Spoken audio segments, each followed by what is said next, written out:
ಇದೀಗ ಪುಸ್ತಕದ ಮುಖಪುಟವನ್ನು ಅನಾವರಣಗೊಳಿಸಬೇಕಾಗಿ ಕೇಳ್ಕೊಳ್ತಾ ಇದ್ದೇನೆ.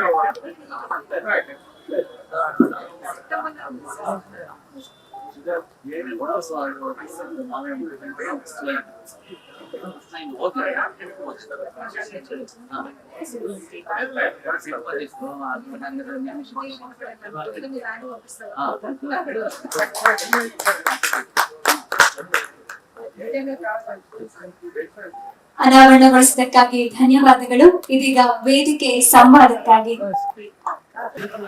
ನೈಟ್ಸ್ ಆಫ್ ದ ಮೂನ್ಲೆಸ್ ಸ್ಕೈ ಇಡೀ ಕಾದಂಬರಿ, ಇದನ್ನ ನಾವು ಐತಿಹಾಸಿಕ ಕಾದಂಬರಿ ಅಂತ ಕರಿಬಹುದೋ ಇಲ್ವೋ ನನಗೆ ಗೊತ್ತಿಲ್ಲ. ಯಾಕೆಂದ್ರೆ ವಿಶ್ವನಾಥ್ ಸರ್ ಭೂಮಿಕೆಯನ್ನ 16ನೇ ಶತಮಾನದ ಮಧ್ಯಭಾಗದಲ್ಲಿ ಇಟ್ಕೊಂಡಿದ್ದಾರೆ. ವಿಜಯನಗರದ ಗಾದಿಗಾಗಿ ಯಾರು ಇಬ್ರು ಹೋರಾಡ್ತಾ ಇದ್ದಾರೆ. ಇದು ಯಾವುದು ಮುಖ್ಯವಾಹಿನಿಗೆ ಬರದೆ ಎಲ್ಲಾ ಕಾಲದಲ್ಲಿಯೂ ನಡೆಯತಕ್ಕಂತಹ ರಾಜಕೀಯ ಸ್ಥಿತ್ಯಂತರಗಳು ಒಬ್ಬ ಲೇ ಮ್ಯಾನ್ ನ ಅಥವಾ ಒಂದು ಚಿಕ್ಕ ಪ್ರಾಂತ್ಯದ ಜನಗಳನ್ನ, ಅವರ ಎಥಿಕ್ಸ್ ಅನ್ನ, ಸರಿತಪ್ಪುಗಳನ್ನ ಹೇಗೆ ಬದಲಾಯಿಸ್ತಾ ಹೋಗುತ್ತೆ, ಹೇಗೆ ಪರಿಣಮಿಸ್ತಾ ಹೋಗುತ್ತೆ. ಇದು ಯಾವುದಕ್ಕೂ ಸಂಬಂಧವಿಲ್ಲದ ಯಾವುದೋ ಒಬ್ಬ ಅಮಾಯಕ ಹೆಣ್ಣು ಮಗಳು ದಿಟ್ಟೆಯಾಗಿ ಧೀಮಂತಳಾಗಿ ಹೇಗೆ ಮುಂದೆ ಬರ್ತಾಳೆ, ಈ ತರ ಬೇರೆ ಬೇರೆ ಆಸ್ಪೆಕ್ಟ್ಸ್ ನ ತಗೊಂಡು ಎಳೆದಿರುವಂತಹ ತುಂಬಾ ರೋಚಕವಾದ ಕಥೆ ನೈಟ್ಸ್ ಆಫ್ ದಿ ಮೂನ್ಲೆಸ್ ಸ್ಕೈ. ಅತ್ಯಂತ ಬಿಗಿಯಾದ ನರೇಶನ್ನೊಂದಿಗೆ ಒಂದೇ ಪೇಸ್ ಅಲ್ಲಿ, ಒಂದೇ ಓಘದಲ್ಲಿ ಹರಿತಾ ಸಾಹಿತ್ಯ ಸಮುದ್ರವನ್ನ ಸೇರ್ಬಿಡ್ತಕ್ಕಂತಹ ಒಂದು ಬಹಳ ರೋಚಕವಾದ ಕಥೆ. ಇದನ್ನ ತುಂಬಾ ಸಮಂಜಸವಾಗಿ, ಅದಕ್ಕೆ ಅತ್ಯಂತ ಸೂಕ್ತವಾಗಿ ಅನಿಸುವಂತಹ ಭಾಷೆಯಲ್ಲಿ ಅನುವಾದಿಸಿ ಈ ಮಟ್ಟಿಗೆ ಹೊಂದುವ ಹಾಗೆ ಮಾಡಿರೋದು ಶ್ರೀಯುತ ರವಿ ಬಳೆ ಸರ್. ಮೂಲ ಲೇಖಕರು ಮತ್ತು ಅನುವಾದಕರು ಇಬ್ಬರನ್ನೂ ಕೂರಿಸ್ಕೊಂಡು ಮಾತಾಡಿಸ್ತಾ ಇರ್ತಕ್ಕಂಥದ್ದು ನನ್ನ ಅದೃಷ್ಟ ಅಂತ ನಾನು ಭಾವಿಸ್ತೀನಿ. ವಿಶ್ವನಾಥ್ ಸರ್, ಮೊದಲನೇ ಪ್ರಶ್ನೆ ನಿಮಗೆ ಕೇಳ್ತೀನಿ. ಇಂಥದ್ದೊಂದು ಭೂಮಿಕೆ ತುಂಬಾ ರೇರ್. ಯಾಕೆಂದ್ರೆ ಯಾವ್ದೋ ಆವತ್ತಿನ 16ನೇ ಶತಮಾನದ ಕಥೆ ಅಂತ ಹೇಳುವಾಗ ಅಲ್ಲಿದನ್ನೇ ವರ್ಣಿಸೋಣ ಅಂತ ಅನ್ಸೋ ತುಡಿತ ತುಂಬಾ ಸಹಜ. ಇಲ್ಲಿ ನೀವು ಎಷ್ಟು ಫಿಕ್ಷನ್ ಯೂಸ್ ಮಾಡಿದೀರಾ, ಅಷ್ಟೇ ಸ್ಟ್ರಾಂಗ್ ಆದ ಹಿಸ್ಟರಿನ ಅಗತ್ಯನೂ ನಿಮಗಿದೆ.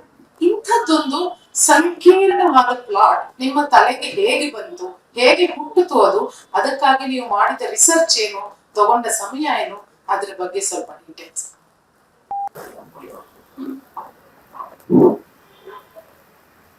ನಾನು ಕನ್ನಡದಲ್ಲೇ ಮಾತಾಡ್ತೀನಿ, ಅದ್ರ ಸ್ವಲ್ಪ ನಂದು ಲ್ಯಾಂಗ್ವೇಜ್ ಆಚೆ ಹೋಗಿಲ್ಲ, ನಾವು ಕ್ಷಮಿಸ್ತೇವೆ. So question is, why historical fiction is such a oxymoron? Historical is facts, fiction is fiction. So my take was, I've always heard that historians, the great historians, they tell you what happened. Whether it's Vijayanagara or whether it's Trump or whether it's Yogi. But novelists, fiction writers tell you how people felt during that time. And how people felt, usually you try to depict it through characters. And so I took a woman and I made her very strong woman. That was my starting point. And then I got her into a lot of trouble, one trouble after another, to see how far she will be able to deal with this. And things started happening. And more about the specific characters. But if I start talking, I don't stop. So, no, the research, what you did for making this plot a story, ನೀವು ಓದಿದ ಪುಸ್ತಕಗಳಾಗಬಹುದು, ಯಾವ ತರದ research ಇದಕ್ಕೆ ಅಗತ್ಯ ಆಯ್ತು ನಿಮಗೆ? ನನಗೆ I was very lucky that I landed in Mysore. After about 15 years in Noida, ಮೈಸೂರಿಗೆ ಬಂದು ಹೇಳಿದೆ, ಯಾರು ಗೊತ್ತಿರಲಿಲ್ಲ ನನಗೆ. ಫಸ್ಟ್ ಪರ್ಸನ್ ಇವಾಗ ಕೇಳಿರ್ಬೋದು ಅವ್ರ ಹೆಸರು, ಡಾಕ್ಟರ್ ಎ ವಿ ನರಸಿಂಹಮೂರ್ತಿ ಅಂತ ಹಿಸ್ಟೋರಿಯನ್, ಅವ್ರು ಡಾಕ್ಟರ್ ಶೇಖ್ ಅಲಿ ಅಂತ ಹಿಸ್ಟೋರಿಯನ್, ಇವರೆಲ್ಲ ನಮ್ಗೆ ಸಿಕ್ಬಿಟ್ಟು. ಆಮೇಲೆ I asked them, how do I go about learning about Vijayanagara? ಸುಮ್ಮನೆ ಹಂಪಿಗೆ ಹೋದ್ರೆ ನಡೆಯಲ್ಲ. So they gave me ಈ 5 ಪುಸ್ತಕ ಓದಪ್ಪ, then you would know a lot. I started with that, and I think 200 books later, I think I know a little bit about Vijayanagara. So that was my research. Took me a long time. Because ಕನ್ನಡದಲ್ಲಿ ಬಂದಿದ್ದು ನಂಗೆ ಓದಕ್ಕೆ ಬರಲ್ಲ first ಚೆನ್ನಾಗಿ. ಈಗ bus ಆಗಿಲ್ಲ ಓದ್ತೀನಿ ನಾನು ಅಷ್ಟೇ. ಬೆಂಗಳೂರಲ್ಲಿ ಅಷ್ಟು ಸಾಕು sir. Ravi sir, coming to you, ಅನುವಾದ ಜನರಲಿ ನಾನು ಅನುವಾದದ ಬಗ್ಗೆ ಕೇಳ್ತೀನಿ ನಿಮಗೆ. ಯಾವುದೇ ಪುಸ್ತಕದ ಅನುವಾದ ಮಾಡೋದು ಎಷ್ಟು ಸುಲಭ ಮತ್ತು ಎಷ್ಟು ಕಷ್ಟ? ಯಾಕೆಂದ್ರೆ ಕಥೆ, ಕಥಾಹಂದರ, ಕ್ಯಾರೆಕ್ಟರ್ಸ್ ಎಲ್ಲವೂ ಸೃಷ್ಟಿ ಆಗೋಗಿರುತ್ತೆ. ಅದನ್ನ ಭಾಷಾಂತರಗೊಳಿಸೋದಷ್ಟೇ ಮುಖ್ಯ ಅದ ಕೆಲಸ ಆಗಿರುತ್ತೆ. ಸೊ ಕೇಳುವಾಗ ಅಷ್ಟೇ ತಾನೇ ಅಂತ ಅನ್ನಿಸ್ಬೋದು. ಆದ್ರೆ ಅದರಲ್ಲಿ ಎದುರಾಗುವ ಸವಾಲುಗಳೇನು, ಸುಲಭದ ಭಾಗ ಏನು, ಕಷ್ಟದ ಭಾಗ ಏನು? ಒಂದು ನಿಮಿಷ ಇದನ್ನ ಹೇಳೋದಕ್ಕೆ ನನ್ನ ಮನಸ್ಥಿತಿ ಹೇಗಿತ್ತು, ಇದನ್ನ ಆಯ್ಕೆ ಮಾಡ್ಕೊಂಡಾಗ ನಾನು ಯಾವ ಅಭಿಲಾಷೆ ಹೊಂದಿದ್ದೆ, ನನ್ನ ಮುಂದೆ ನಿವೃತ್ತ ಜೀವನವನ್ನ ಹೇಗೆ ಕಳಿಬೇಕು ಅಂತ ಅನ್ಕೊಂಡಿದ್ದೆ, ಅದನ್ನ ಹೇಳೋದಕ್ಕೆ ಒಂದು ಹೆಜ್ಜೆ ಹಿಂದೆ ಹೋಗ್ತೀನಿ. ಸುಮಾರು 30 ವರ್ಷ, ಧನ್ಯವಾದ, 30 ವರ್ಷ ಹೊರ ದೇಶಗಳಲ್ಲಿ ಕೆನಡಾದಲ್ಲಿದ್ದು ಕನ್ನಡ ನಾಡಿಗೆ ಮರಳಿ ಬಂದಿದ್ದು ನಿವೃತ್ತಿ ಆದ್ಮೇಲೆ ನನಗೆ ಬಾಲ್ಯದಿಂದ ಪುಸ್ತಕಗಳು ಓದ್ತಾ ಇದ್ದೆ. ಸುಮಾರು ಸ್ತ್ರೀ ಪ್ರಧಾನ ಪಾತ್ರಗಳ ಪುಸ್ತಕಗಳನ್ನು ಓದ್ತಾ ಇದ್ದೆ. ಇದು ಇಷ್ಟೊಂದು ಓದ್ತಿರುವಾಗ ಮೋಸ್ಟ್ಲಿ ಫಿಕ್ಷನ್, ಆಮೇಲೆ ಬಯೋಗ್ರಫಿಗಳು ಬಂತು. ನನಗೂ ಬರೀಬೇಕು ಅಂತ ಹೊರಗಡೆ ತುಂಬಾ ಇತ್ತು, ಹೊಟ್ಟೆಲಿ ಕಿಚ್ಚಿತ್ತು. ಆದ್ರೆ ಮೈಸೂರು ಸುಮಾರು ವರ್ಷ 30 ವರ್ಷ ಹೊರಗಡೆ ಇದ್ದಿದ್ರಿಂದ ನಾನು ಇಲ್ಲಿ ಬಂದು ಪೂರ್ತಿ ಕನ್ನಡದಲ್ಲಿ ಮುಳುಗಬೇಕು ಅಂತ ಇತ್ತು. ಇಮರ್ಷನ್, ಕನ್ನಡದ ಭಾಷೆನ ಪೂರ್ತಿ ಬಳಸ್ಬೇಕು ಅಂತ ಇತ್ತು. ಸುತ್ತಮುತ್ತಲಿನ ಜನಗಳನ್ನ, ಅದಕ್ಕೆ ಮೈಸೂರು ಆಯ್ಕೆ ಮಾಡ್ಕೊಂಡೆ. ಬೆಂಗಳೂರು ಮೈಸೂರಿಗೂ ತುಂಬಾ ಅಂತರ ಇದೆ, ಬರೀ ಕೇವಲ 1.5 ಗಂಟೆ ದೂರ ಅಲ್ಲ. ಅಲ್ಲಿ ಇದ್ದು 3 ವರ್ಷ, 2-3 ವರ್ಷ ತುಂಬಾ ಕಾದಂಬರಿಗಳನ್ನ ಮತ್ತೆ ಓದೋಣ ಅನಿಸ್ತು, ಎಲ್ಲ ತರದ್ದು, ಅದರಲ್ಲೂ ಹೊಸ ಲೇಖಕರು.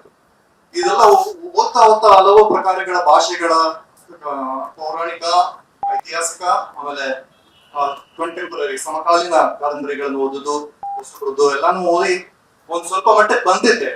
ಅದೇ ಸಮಯದಲ್ಲಿ ನಮ್ಮದೇ ಅವತಾರದಲ್ಲಿ ಮೈಸೂರಲ್ಲಿ ಇರೋ ವಿಶ್ವನಾಥ್ ಅವರು, ಡಾಕ್ಟರ್ ವಿಶ್ವನಾಥ್ ಅವರು ಕೂಡ ಮೊದಲನೇ ಕಾದಂಬರಿ ಬರೆದದ್ದು ನಿವೃತ್ತರಾಗಿ ಅಮೆರಿಕದಿಂದ ಬಂದು.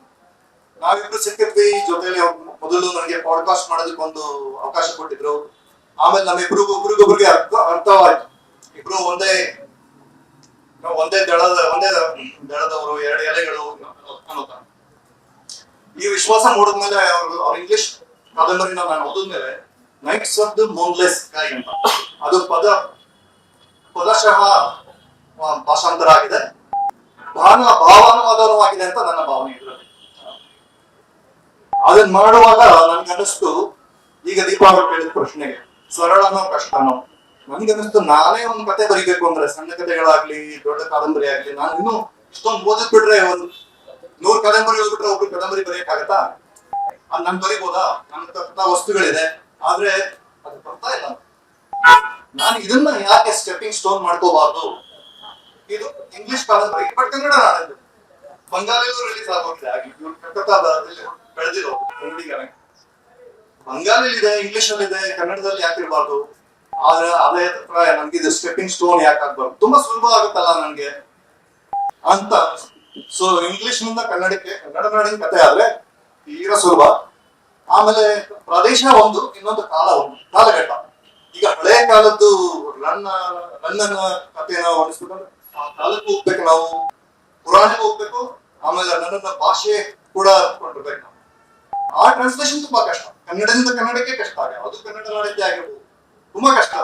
ಆದ್ರೆ ಇಂಗ್ಲಿಷ್ ಸರಳವಾಗಿ ಬಂದಿರೋದು, ಇಂಗ್ಲಿಷ್ ಪ್ಲಾಟ್ ಚೆನ್ನಾಗಿತ್ತು, ನಾನು ಬರೀಬೇಕಾಗಿರೋದು ಕತೆ ನನ್ಗೆ ಗೊತ್ತಿದೆ, ಭಾಷೆ ಗೊತ್ತಿದೆ, ಅದಕ್ಕೆ ಇದು ತುಂಬಾ ಸರಳ. ನನಗೂ ಮುಂದೆ ಬರವಣಿಗೆಯ ಒಂದು ವೃತ್ತಿ ಮಾಡ್ಬೇಕು ಅಂದ್ರೆ, ಹವ್ಯಾಸವಾಗಿ, ವೃತ್ತಿ ಅಂದ್ರೆ ಸಂಪಾದನೆ ಮಾಡೋದಕ್ಕೆ, ನನ್ಗಿದು ತುಂಬಾ ಸ್ಟೆಪ್ಪಿಂಗ್ ಸ್ಟೋನ್ ಅಂತ ಅನ್ಕೊಂಡು ಇವ್ರ ಜೊತೆ ಮಾತಾಡ್ತೇನೆ. ಅದಲ್ದೇನೆ ಪಕ್ಕದಲ್ಲೇ ಇದ್ದಾರೆ, ತುಂಬಾ ಸುಲಭ, ನಾವು ಸಂವಾದ ಮಾಡ್ಕೊಂಡು ಅಂಡರ್ಸ್ಟ್ಯಾಂಡಿಂಗ್ ಇದೆ ತುಂಬಾ. ಇಬ್ರು ಹುಟ್ಟು ಕನ್ನಡಿಗರು, ಆಮೇಲೆ ನಾರ್ತ್ ಅಮೆರಿಕದಿಂದ ಬಂದವರು. ಇದೆಲ್ಲ ನೋಡ್ಕೊಂಡು ನನ್ಗೆ ಅನಿಸ್ತು, ಇದಕ್ಕಿಂತ ಸರಳವಾಗಿರೋದು ಇಂಗ್ಲಿಷ್ ಟು ಕನ್ನಡ ನನಗೆ ಸಿಗಲ್ಲ. ಬಹಳ ಸಂತೋಷ ಸರ್. ಆ ಮನಸ್ಥಿತಿನೇ ಅತ್ಯಂತ ಸೂಕ್ತವಾದ ಅನುವಾದವನ್ನ ಮಾಡೋದಕ್ಕೆ ಸಾಧ್ಯವಾಗಿಸ್ತು ನಿಮ್ಗೆ ಅಂತ ನನ್ಗನ್ಸುತ್ತೆ. ಯಾಕೆಂದ್ರೆ ತುಂಬಾ ಓದುವಾಗ ಆ ಭಾಷೆ ತುಂಬಾ ಆಪ್ತವಾಗಿದೆ, ನನ್ನದೇ ಮಣ್ಣಿನ ಕಥೆ ಅಂತ ಅನ್ಸುತ್ತೆ. That makes the novel stronger, ಆ ಭಾಷೆಯ ಬಳಕೆ. ವಿಶ್ವನಾಥ್ ಸರ್, ಮತ್ತೆ ನಾವು ಸ್ವಲ್ಪ ಕಾದಂಬರಿಯ ಒಳಬಂದು ನಿಮ್ ಜೊತೆ ಮಾತಾಡೋದಾದ್ರೆ, ಯಾವಾಗ ಒಬ್ಬ ಹೆಣ್ಣು ಮಗಳಿಗೆ ತನ್ನ ಅಸ್ತಿತ್ವ ಮತ್ತು ತನ್ನ ಸಂತಾನಕ್ಕೆ ದಕ್ಕಬೇಕಾದ್ದು ದಕ್ಕತಾ ಇಲ್ಲ ಅಂತ ಅನ್ನೋ ಇನ್ಸೆಕ್ಯೂರಿಟಿ ಬರುತ್ತೆ, ಆಗ ಅವಳು ಬದಲಾಗ್ತಾಳೆ, ಹೆಚ್ಚು ಹೆಚ್ಚು ಬಲಶಾಲಿ ಆಗ್ತಾ ಹೋಗ್ತಾಳೆ. ಇಂಥ ಒಂದು ಪಾತ್ರವಾದ ಆದರ್ಶಿನಿ, ದುಷ್ಟ ಅಂತಾನೂ ಕರೆಯಕ್ಕಾಗೋದಿಲ್ವೇನೋ, ಸಂದರ್ಭಕ್ಕೆ ತಕ್ಕಂತಹ ಒಂದು ವ್ಯಕ್ತಿತ್ವ, ಮತ್ತೆ ಅವನಲ್ಲಿ ನೀವು ಕಾನ್ಶಿಯಸ್ ಆಗಿ ಮಧ್ಯೆ ಮಧ್ಯೆ ತರುವ ಒಳ್ಳೆಯತನದ ಕುರುಹುಗಳ ಇರುವಂತಹ ಒಂದು ವಿಚಿತ್ರವಾದ ವಿಲ್ಲನ್ ನಿಮ್ಮ ಇದು. ಮತ್ತು ಅವೆಲ್ಲರ ಮಧ್ಯ ಅತ್ಯಂತ ಮೌನಿಯಾದ ಪಾತ್ರ ಅಜಮ್ ಖಾನ್. ಈ ಎಲ್ಲ ಪಾತ್ರಗಳು ಕಾದಂಬರಿ ಮುಗಿದ ಮೇಲೂ ನಮ್ಮನ್ನ ಹಾಂಟ್ ಮಾಡ್ತಾ ಹೋಗುತ್ತೆ. ಈ ಪಾತ್ರಗಳ ಸೃಷ್ಟಿಯ ಬಗ್ಗೆ, ಇವುಗಳ ಡಿಸೈನ್ ಬಗ್ಗೆ, ಆ ಕ್ಯಾರೆಕ್ಟರೈಸೇಷನ್ ಬಗ್ಗೆ ಸ್ವಲ್ಪ ಹೇಳಿ. You know, there are many women here, right? You will all agree that there is nothing stronger than a broken woman who has had to rebuild herself. Look at my great grandmother, start from there.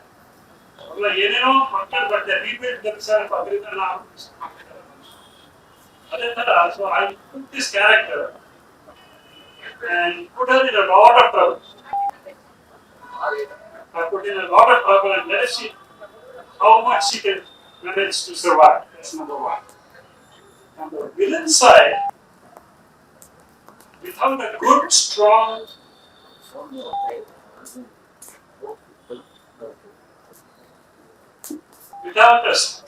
villain,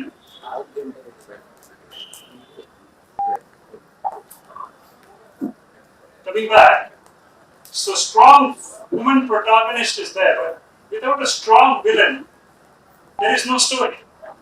With all the world's greatest interesting things that are happening, you can start from Trump and go all the way around the world. Not because somebody is doing crazy things, right? However, he's not all crazy. So the villain has to be good and he must drive the story. If you don't have a strong villain, you don't have a book. Perfect. Right? So without Gabbar Singh, there is no Sholay. Simple as that. So that is what my design was. And then I started making him, nobody is all bad. Even Ravana was not all bad.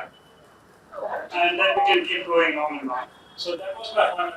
As far as the middle path, the Azam Khan, I wanted to introduce, remember during the Vijayanagara period, Hindu-Muslim relationships were not seen the same way as it is today. It was a different world. So this guy, he is very loyal to his master, and at the same time, he's what do I say? He's tasted the forbidden fruit, and therein lies these three things. Perfect.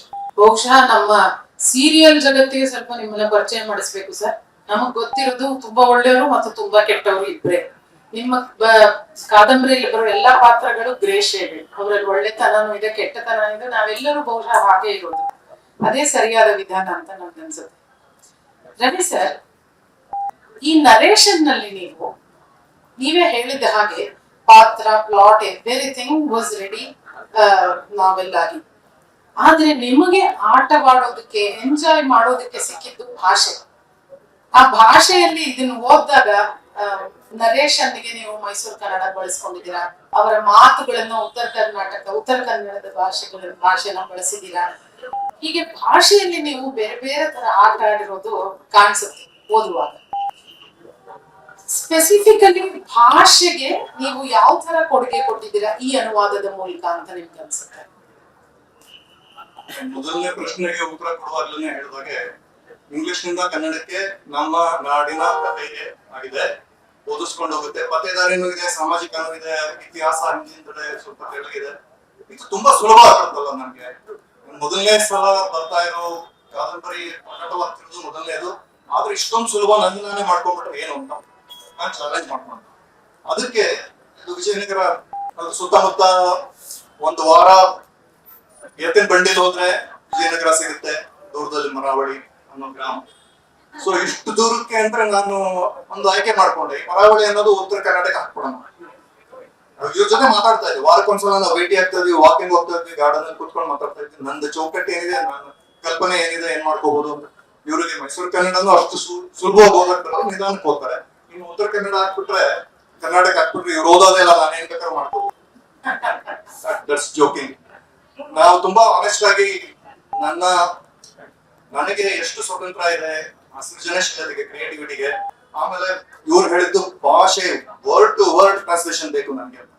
But we didn't mean that there are some idioms and phrases, metaphors in English. ಅದನ್ನ ಕನ್ನಡಕ್ಕೆ word to word ಮಾಡಕ್ ಆಗಲ್ಲ. ಕೆಲವು ಪದ್ಯಗಳಿದೆ, ಶೃಂಗಾರ ಭಾವ ರಸ ಇದೆ, ಬೈಬಲ್ಗಳಿದೆ. English Bible ಅದನ್ನ ಹೆಂಗೆ ಕನ್ನಡದ್ದು ಆ ಕಾಲದಲ್ಲಿ ಆ ಸೀಮೆಯಲ್ಲಿ ಏನು ಇರ್ಬೇಕು ಬೈಬಲ್ಗಳು. ಸೊ ಇದೆಲ್ಲ ತುಂಬಾ ನನ್ಗನ್ನಿಸ್ತು, ಆ ಸೀಮೆ ಉತ್ತರ ಕರ್ನಾಟಕದಲ್ಲಿದ್ರೆ ತುಂಬಾ ಕಾಂಟ್ರಾಸ್ಟ್ ಇರುತ್ತೆ. ಮೈಸೂರು ಕನ್ನಡಿಗನಾಗಿ ಕಥೆನ ಬರೀತಾ ಇರೋದು, ನಿರೂಪಣೆ ಭಾಷಾ ಅಂತ. ಇವ್ರು ಮೈಸೂರು ಸೀಮೆ ಸಂಭಾಷಣೆನ ಉತ್ತರ ಕರ್ನಾಟಕದ ಮರಾವಳಿಯಲ್ಲಿದೆ, ಅಲ್ಲಿ ಜನ ಉತ್ತರ ಕರ್ನಾಟಕದ ಭಾಷೆ ಮಾತಾಡ್ತಾರೆ. ಹಾಗಂತ ನಾನು ಆರಿಸ್ಕೊಂಡೆ. ನನಗೆ ಸ್ವಲ್ಪ ಚಾಲೆಂಜ್ ಆಗ್ಲಿ. ಅದರಲ್ಲಿ ಉತ್ತರ ಕರ್ನಾಟಕದ ಸಂಭಾಷಣೆಯಲ್ಲಿರೋ ಸೊಬಗು ಸೊಗಡು ನಮ್ಮ ಭಾಷೆಯಲ್ಲಿ ಬರೋಲ್ಲ. ಒಂಥರ ಮಂಗಳೂರು ಕನ್ನಡಕ್ಕೆ ಕುಂದಾಪುರ ಕನ್ನಡಕ್ಕೆ ಒಂಥರ ಸೊಗಡು ಅದೇ. ಇಲ್ಲಿ ಮರಾವಳಿ ಅನ್ನೋದು ಅಲ್ಲಿದ್ದರಿಂದ ಅದನ್ನ ಆರಿಸ್ಕೊಂಡೆ. ಅದಲ್ದೇನೆ ಇನ್ನೊಂದ್ ಸ್ವಲ್ಪ ಕಷ್ಟ ಕೊಡ್ಬೇಕು ಅನ್ನಿಸ್ತು. ಈಗ ಯಾರಾದ್ರೂ 200 ವರ್ಷ ಎಂದಿನ ಕಾದಂಬರಿ ಕಥೆ ಬರೀತಾದ್ರೆ ಇಂಗ್ಲಿಷ್ ಪದಗಳನ್ನು ಉಪಯೋಗಿಸ್ತಾರ? ಇಲ್ಲ. ಬೆಂಗಳೂರಲ್ಲಿ ಈಗಿನ ಕಾಲ ಬರೀಬೇಕಂದ್ರೆ ಇಂಗ್ಲಿಷ್ ಜಾಸ್ತಿ, ಕನ್ನಡ ಕಡಿಮೆ. ಅಂದ್ರೆ ನಾನು ಆಗ ಇಂಗ್ಲಿಷ್ ನ ಅವಾಯ್ಡ್ ಮಾಡಿದೆ ಪೂರ್ತಿ. ಅದೇ ರೀತಿ ಆ ಕಾಲದಲ್ಲಿ ಈಗ ಬಹಮನಿ ಸುಲ್ತಾನದ್ದು ತುಂಬಾ ಸಾವಿರಗಳು ಬಂದಿರಲಿಲ್ಲ. ಟಿಪ್ಪು ಸುಲ್ತಾನ್ ಆಳ್ವಿಕೆಯಲ್ಲಿ ಅಡ್ಮಿನಿಸ್ಟ್ರೇಷನ್ ಕನ್ನಡದಲ್ಲಿ ತುಂಬಾ ಉರ್ದು ಶಬ್ದಗಳು ಬಂತು, ಫಾರ್ಸಿ ಶಬ್ದಗಳು. ನಾವು ಎಷ್ಟು ಬದಲಾಗಿದೆ, ಭಾಷೆ ಎಷ್ಟು ಬದಲಾಗಿದೆ ಅಂದ್ರೆ ಬದಲಾವಣೆ ಅನ್ನೋದೇನೆ ಪಾರ್ಸಿಯಿಂದ ಬಂದಿರೋದು. ಬದಲ್ ಜಾಗ ಇಲ್ಲ, ಅದಕ್ಕೆ ಬೇರೆ ಆ ಜಾಗದಲ್ಲಿ ಇನ್ನೇ ತೆಗಿಲಿ, ಜಾಗ ಅನ್ನೋ ಪದಾನು ಪಾರ್ಸಿಯಿಂದಾನೇ ಬಂದಿರೋದು. ಇಷ್ಟು ತುಂಬಾ ಪದಗಳಿದೆ, ನಮ್ಗೆ ಗೊತ್ತಿಲ್ಲದೆ ಎರಡಲ್ದೆ ಮಾತಾಡ್ತಿರ್ತೀವಿ. ನಾನು ಸ್ವಲ್ಪ ಡಿಕ್ಷನರಿಲಿ ಒಕ್ಕಣೆ ಅಂತ ಇದೆ, ಅದೋಗಿ ನೋಡಿದ್ರೆ ಕಷ್ಟವಾದ ಪದಗಳ ಅರ್ಥ ಕಡಿಮೆ ಇದೆ. ನಾನು ಯಾವ ಪದಗಳನ್ನ ಬಳಸಿಲ್ಲ ಅನ್ನೋದನ್ನೇ ಲಿಸ್ಟ್ ಮಾಡಿರ್ತೀನಿ ಕೊನೆಯ ಪುಟದಲ್ಲಿ. ಹಾಗೇನೆ ಗ್ರಾಮ್ಯದ ಉತ್ತರ ಕರ್ನಾಟಕದ ಭಾಷೆ ಸ್ವಲ್ಪ ಕೆಲವು ಪದಗಳು ಮಾತ್ರ ಕಷ್ಟ ಇದೆ, ಅದ್ರದ್ದು ಇದೆ. ಯಾವ್ಯಾವ ಉರ್ದು ಪಾರ್ಸಿ ಪದಗಳನ್ನು ಬಳಸಿಲ್ವ ಅದನ್ನ ಕನ್ನಡದಲ್ಲಿ ಹಾಕಿದ್ದೀನಿ. ಬದಲಾವಣೆ ಅನ್ನೋದಕ್ಕೆ ಮಾರ್ಪಾಡು, ಜಾಗ ಅನ್ನೋದಕ್ಕೆ ತಾವು, ಕಡೆ, ಇದೆಲ್ಲ ಉದಾಹರಣೆಗಳಿದೆ. ನಾನೇ ಕಷ್ಟ ಕೊಟ್ಕೊಂಡಾಗ ನಿಜವಾಗ್ಲೂ ಅದು ನನ್ಗೆ ಮುದ ಕೊಡ್ತಾ ಇತ್ತು. ಅದು ಓದುಗರಿಗೂ ಅಷ್ಟೇ ಮುದ ಕೊಡುತ್ತೆ ಅನ್ನೋದು ನನ್ ನಂಬಿಕೆ ಇತ್ತು. ಆ ತರ ಫೀಡ್ಬ್ಯಾಕ್ ಬರ್ತಾ ಇದೆ. ಈಗ ಎಷ್ಟರ ಮಟ್ಟಿಗೆ ಭಾಷಾನುವಾದ ಭಾವಾನುವಾದ ಆಗಿದೆ ನನ್ನ ಪ್ರಯತ್ನದಿಂದ ಅನ್ನೋದು ಅಳತೆ ಓದುಗರಿಗೆ, ವಿಮರ್ಶಕರಿಗೆ. Perfect sir. ಆ ನುಡಿಗಟ್ಟುಗಳು, ಗಾದೆಗಳು ಮತ್ತೆ ಆ ಬೇರೆ ಬೇರೆ ಪದಗಳು ಈಗ ನೀವು ಹೇಳಿದ್ದು ನಿಜವಾಗ್ಲೂ ಚಾಲೆಂಜಿಂಗು. ಅವೆಲ್ಲ ಎಷ್ಟು ಮಟ್ಟಿಗೆ ನಮ್ಮೊಳಗೆ ಹಾಸ್ಕೊಕ್ಕಾಗ್ಬಿಟ್ಟಿರ್ತೀವಿ ಅಂದ್ರೆ ನಮ್ಮದು ಯಾವ್ದು ಅಂತ ಆರಿಸ್ಕೊಳ್ಳೋದೇ ಒಂದು ಸವಾಲಾಗಿ ಪರಿಣಮಿಸುತ್ತೆ. ಈ ಮಾತು ಬಂದಿದ್ರಿಂದ ನಮ್ಗೆ ಟೈಮ್ ಪರ್ಮಿಟ್ಸ್ ಒಂದು ಚಿಕ್ಕ ಎಕ್ಸರ್ಸೈಸ್ ಮಾಡಬಹುದಾ ಅಂದ್ರೆ, ನೀವು ಇಂಗ್ಲಿಷ್ ನ ಮೂಲವನ್ನ ಒಂದು ಪ್ಯಾರಾಗ್ರಾಫ್ ಅಷ್ಟು ಓದಿ ಅದೇ ಅನುವಾದವನ್ನ ನೀವು ಕನ್ನಡದಲ್ಲಿ ಅದು ಓದಬಹುದಾ? ಅದಕ್ಕೆ ಈಗ ವ್ಯವಸ್ಥೆ ಇದೆಯಾ? ಆವಾಗ ಜನಗಳಿಗೆ ತುಂಬಾ ಕಷ್ಟ ಆಗುತ್ತೆ ಸರ್. ಹಾಗೆ ಮಾಡಬಹುದಾ? In this context, a heroine who is in a lot of trouble, get told you are in a lot of trouble. And in this particular case, her husband is dead and she is going to be cremated alive. And she is now being taken away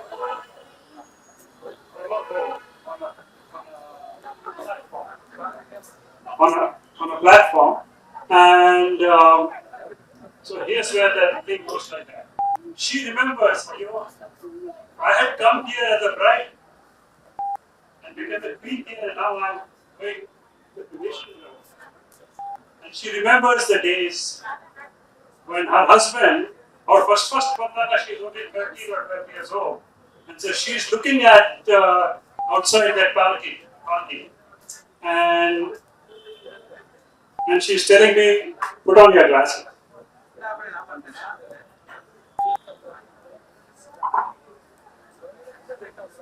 Okay. Arjun is telling her, hey, Arjun, just sit right here. Don't rock the boat. Sit still. Don't walk it. Rajan exploded. Look at it outside. Farm hands had lined up all along the route to say bye-bye to her, or to welcome her actually, at that time. And now she's going to die. And so she's in there, and now there's nobody there. Just her. No one's going to go with her. And the farm hands are gone. And Adarshini parted her eyelids a little bit to see what I'm leaving behind. Once it was out of sight, she shut her eyes and waited. And that's where ಇದು ತುಂಬಾ ಗಂಭೀರವಾದ ಸನ್ನಿವೇಶಗಳು. ಹಾಸ್ಯದ ತುಣುಕುಗಳು ಅಲ್ಲಿ ಇವೆ ಸಂಭಾಷಣೆಯಲ್ಲಿ. ಇದು ಮನಸ್ಸಿಗೆ ತಟ್ಟಿದ್ದು ನನ್ಗೆ. ಅದನ್ನು ಹೇಳಿದೆ, ಏನಾದ್ರು ಸಂದರ್ಭ ಸಿಕ್ಕಿದ್ರೆ ಇದು ಓದೋಣ ಜೊತೆ. ಅವಳು ಸತಿ ಹೋಗ್ಬೇಕು ಅಂತ ಜನ ಅವಳಿಗೊಂದು ಔಷಧಿ ಕುಡಿಸ್ಬಿಟ್ಟು ಮಲಗಿಸ್ಬಿಟ್ಟಿರ್ತಾರೆ ಚಿಕ್ಕದ ಮೇಲೆ. ಪ್ಲಾಟ್ಫಾರ್ಮ್ ಅಂತ ಇಂಗ್ಲಿಷ್ ಅಲ್ಲಿ ಇರೋರು.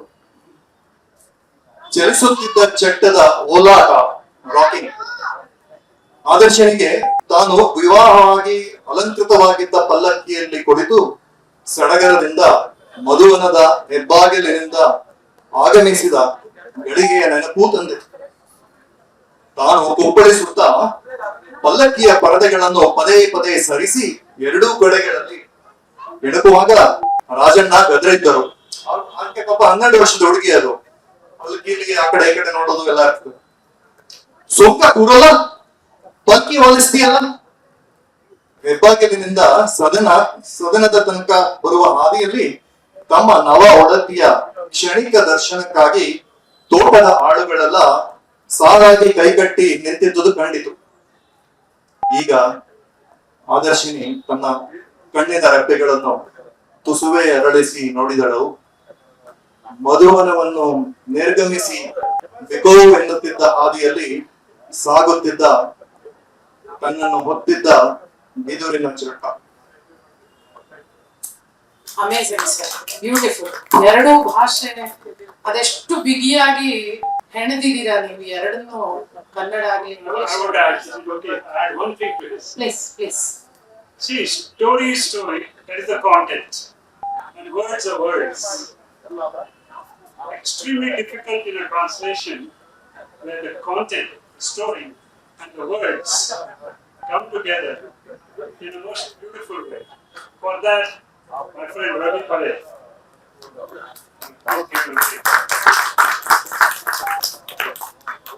ಈ ಸನ್ನಿವೇಶ ಕೇಳಿದ್ರೆ ಗಿರೀಶ್ ಕಾರ್ನಾಡರ ಹಯವದನದಲ್ಲಿ ಅದೊಂದು ಹಾಡು ಬರುತ್ತೆ. ಚಂದನದ ಪಲ್ಲಕ್ಕಿ ಏರಿ ಹೊರಟಾಳಕ, ಹಾಸಿದ ಮೆತ್ತಗೆ ನಿಗಿ ನಿಗಿ ಮಾಣಿಕ್ಯ ಅಂತ ಬರೀತಾರೆ. ಇದನ್ನ ಓದುವಾಗ ತುಂಬಾ ಕಾದಂಬರಿಗಳ ನೆನಪು ಬರುತ್ತೆ. 2-3 ವಿಧವೆಯರದೆ, ಬಾಲ್ಯ ವಿಧವೆಯರದೆ. ನಮ್ಮ ಮುಖರ್ಜಿ, ಕಾರಂತರ ಮುಖರ್ಜಿ, ಪಣಿಯಮ್ಮ, ಕನಕೆ ಇಂದಿರಾದು ಅದ್ರ ಚಿತ್ರ ಬರ್ತದೆ. 2 ಚಿತ್ರ ಆಗಿದೆ. ಅದಲ್ದೇನೆ ತುಂಬಾ ನಾನು PUC ನಲ್ಲಿ ಓದಿದ್ದು ಶಂಕರ್ ಮೊಕಾಶಿ ಕೋಣೇಕರ್ ಅವರ ಗಂಗಮಾಯಿ ಅಂತ. ಅದರಲ್ಲಿ ಉತ್ತರ ಕರ್ನಾಟಕದ ಭಾಷೆನೇ ಇತ್ತು, ತುಂಬಾ ಪ್ರಭಾವ ಇತ್ತು ನನಗೆ. ಕ್ಯಾರೆಕ್ಟರೈಸೇಷನ್ ತುಂಬಾ ಇದೆ. ಆ 3 ವಿಧವೆಯರು ಆ ಕಾಲಕ್ಕೆ ತಕ್ಕನಾಗೆ ಹೊಂದ್ಕೊಂಡ್ಬಿಟ್ಟಿರ್ತಾರೆ. ಏನೇನ್ ಮಾಡ್ಬೇಕು, ಮೂಕಜ್ಜಿ ಕೈಲಿ ಅವಳು ಫಿಲಾಸಫರ್ ಆಗ್ಬಿಡ್ತಾಳೆ, ಪಣಿಯಮ್ಮ ಗೋಡ್ಬಳೆ ಚಕ್ಲಿ ಮಾಡ್ಕೊಂಡಿರ್ತಾಳೆ ಮನೆಯಲ್ಲಿ, ಗಂಗಮಾಯಿ ಯಾತ್ರೆ ಮಾಡ್ತಾರೆ. ನಮ್ಮ ಆದರ್ಶನಿಗೆ ಜಾಸ್ತಿ ಹೇಳ್ಬೇಕು, ಕತೆ ನೀರೆಲ್ಲ ಹೋಗ್ಬೇಕು. ಸಮಾಜ ಏನು ಹೇಳುತ್ತೆ ಅದನ್ನ ಧಿಕ್ಕರಿಸಿ ತನ್ನದೇ ಆದ ಅಸ್ತಿತ್ವವನ್ನ ಆದರ್ಶಿನಿ ರೂಪಿಸ್ಕೊಳ್ತಾರೆ. ಅದಕ್ಕಾಗಿ ಅವಳನ್ನ ಸೃಷ್ಟಿಸಿದ ನಿಮ್ಗೆಲ್ಲರಿಗೂ ಕಂಗ್ರಾಚುಲೇಟ್ ಮಾಡ್ಬೇಕು. Before that, one more thing I would add. When we found out that we were going to do this event, and I contacted Deepa. She's a big movie star, okay? So as far as I'm concerned, it's like a big thing for me. So with her shooting schedule, she read the whole book, just in 2 or 3 sittings. Right? That's how interesting I think the book was to her. Of course. And then when she met me and him, she asked these fantastic questions. Why this happened? And luckily I had all the answers. So anyway, I encourage you all, first of all, give her a big hand, please. And we will I look forward to all of you reading the book and I want to, before concluding, ಒಂದು common ಪ್ರಶ್ನೆ ನಿಮ್ಮಿಬ್ಬರಿಗೂ ಕೇಳೋದಕ್ಕೆ ಇಷ್ಟಪಡ್ತೀನಿ. We concluded the session with that question. ಇವತ್ತಿನ ದಿನದಲ್ಲಿ, AI ದಿನದಲ್ಲಿ, digitally ಇಷ್ಟು ಮುಂದುವರೆದಂತಹ ಇವತ್ತಿನ ಸಂದರ್ಭದಲ್ಲಿ ಇಂತಹ ಚಾರಿತ್ರಿಕ ಭೂಮಿಗೆ ಉಳ್ಳಂತಹ ಕಾದಂಬರಿಗಳ ರೆಲೆವೆನ್ಸ್ ಏನು? ಯಾಕೆ ನಮ್ಗೆ ಇವತ್ತು ಇಂತಹ ಕಾದಂಬರಿಗಳು ಬೇಕು? ನೀವಿಬ್ರು ಅದನ್ನ ಚಿಕ್ಕ ಚಿಕ್ಕದಲ್ಲಿ.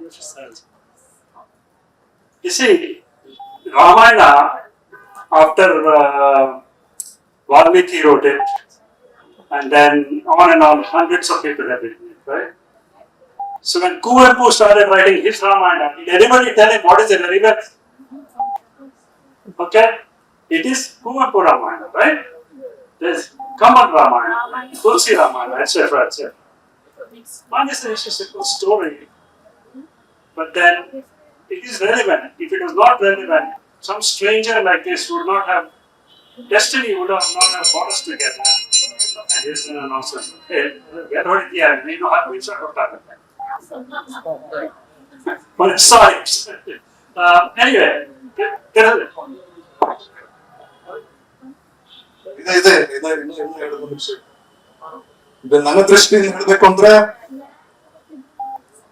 ತುಂಬಾ ಒಳ್ಳೆ ಉದಾಹರಣೆ ಕೊಟ್ರು. ರಾಮಾಯಣ ಈಗಲೂ ಪ್ರಸ್ತುತ, ಮಹಾಭಾರತ ಪ್ರಸ್ತುತ ಹೇಗೋ ಹಾಗೆ. ಕಾಲಕ್ಕೆ ವ್ಯಾಲ್ಯೂ ಸಿಸ್ಟಮ್ ಏನ್ ಬದಲಾಗಲ್ಲ. 90% ವ್ಯಾಲ್ಯೂಸ್ ಅದೇನು ಸಮಾನತೆ ಇರಬೇಕಿತ್ತು. ಈಗ ಸ್ತ್ರೀತ್ವದಲ್ಲಿ ಸ್ತ್ರೀ ಹೋರಾಡ್ತಾಳೆ. ಈಗಲೂ ನಾವು ನೋಡಿದ್ರೆ ನಮ್ಮ ಸಮಾಜದಲ್ಲಿ ಪರದೆಯ ಹಿಂದೆ, ಸೆರಗಿನ ಒಳಗೆ ಗಂಡು ಮಗು ಪ್ರಿಫರೆನ್ಸ್ ಇದೆ ಎಷ್ಟೋ ಜಿಲ್ಲೆಗಳಲ್ಲಿ. ನಮ್ಮ ರಾಜ್ಯದಲ್ಲೇ ಅಲ್ಲ, ಪೂರ್ತಿ ದೇಶದಾದ್ಯಂತ ಹೀಗೆ ತುಂಬಾ ಹೋರಾಟ ನಡೀತಾ ಇದೆ. ಈಗ ಇವತ್ತು ನೆನ್ನೆನೋ ರಕ್ಷಾ ಬಂಧನ್ ಬೇರೆ ಇತ್ತು. ನಾನು ಇದನ್ನ ಹೇಳಕ್ ಇಷ್ಟಪಡ್ತೀನಿ. ಈಗಿನ ಸ್ಥಿತಿ ನೋಡಿದ್ರೆ, ಸಮಾಜ ಸ್ಥಿತಿ ಅದು ನಮ್ಮ ಭಾರತದಲ್ಲಿ ಇನ್ನು ಪ್ರಪಂಚದಲ್ಲಿ ಎಷ್ಟೋ ಕಡೆ ರಕ್ಷಾ ಬಂಧನ ಆಚರಿಸೋದು ನಾವೇ, ಪ್ರಪಂಚದಲ್ಲೆಲ್ಲ ಇದೆ. ಐ ವಂಡರ್, ಮನೆಯ ಹೆಣ್ಣು ಗಂಡಿಗೆ ರಕ್ಷಾ ಬಂಧನ ಕಟ್ಟಬೇಕು ಅಥವಾ ಗಂಡಸರೆಲ್ಲ ಸೇರಿ ಹೆಣ್ಮಕ್ಳಿಗೆಲ್ಲ ರಕ್ಷಾ ಬಂಧನ ಕಟ್ಟಬೇಕು, ಅಥವಾ ಎರಡು ಪ್ರಸ್ತುತ ಅನ್ಸುತ್ತೆ. ಇಬ್ರಿಗೂ ಜ್ಞಾಪಕ ಇರ್ಬೇಕು. ಆ ಹೆಣ್ಮಕ್ಳಿಗೆ ದಿನ ಕಟ್ಟಿ ಜ್ಞಾಪಕ ಇರ್ಲಿ ಹೆಣ್ಮಕ್ಳನ್ನ ಹೇಗೆ ಸಮಾನತೆಯಿಂದ, ಗೌರವದಿಂದ, ಸ್ನೇಹದಿಂದ ನೋಡ್ಕೊಳ್ಬೇಕು ಅನ್ನೋದು. ಸೊ ಇಲ್ಲಿ ಒಂದು ಸ್ತ್ರೀಯ ಹೋರಾಟ ಇದೆ. ಆ ಕತೆ ಪ್ರಸ್ತುತ 100ಕ್ಕೆ 100 ಈಗಲೂ ಪ್ರಸ್ತುತ ಇದೆ. ಆ ಸಂವೇದನೆ ಬೆಳೆಸ್ಕೋಬೇಕು. ಆ ಕಾಲದಲ್ಲಿ ಆಗಿತ್ತು, ಈ ಕಾಲದಲ್ಲಿ ಕೆಲವು ಸತಿ ಇಲ್ಲದೆ ಇರ್ಬೋದು. ಮಹಾಸತಿ ಕಲ್ಲು ಅಂತ ದೇವಸ್ಥಾನ ಕಟ್ಟಿರೋದನ್ನ ಪೂಜೆ ಮಾಡೋರಿದ್ದಾರೆ. ಈಗಲೂ ಮಾಡ್ಬೋದಾ? ಈಗ ಪ್ರಸ್ತುತ ಅದು. ಇದನ್ನ ಓದೋದೇ ಗೊತ್ತಾಗುತ್ತೆ. ಯಾಕೆ ಮಾಡ್ಬೇಕು, ಪೂಜೆ ಯಾಕೆ ಮಾಡ್ಬೇಕು, ಅದಿರ್ಬೇಕು. ಹಿಸ್ಟಾರಿಕಲ್ ಆಗಿ ಮಾಸ್ಟಿಕಲ್ ಅಂತ ಇರ್ಬೇಕು. ನಾವು ಅದನ್ನ ಹೇಗೆ ಪಾಠ ಕಲಿಯೋದು ಅಥವಾ ಅದನ್ನ ವಿಜೃಂಭಣೆ ಮಾಡೋದು ಅನ್ನೋದು ಪ್ರಶ್ನೆ. Wonderful sir. ನೀವಿಬ್ರು ಅತ್ಯಂತ ಫ್ರೂಟ್ಫುಲಿ ಈ ಸೆಷನ್ ನಡೆಸಿ ಮುಗಿಸ್ಕೊಟ್ಟಿದ್ದೀರಾ. Thank you so much.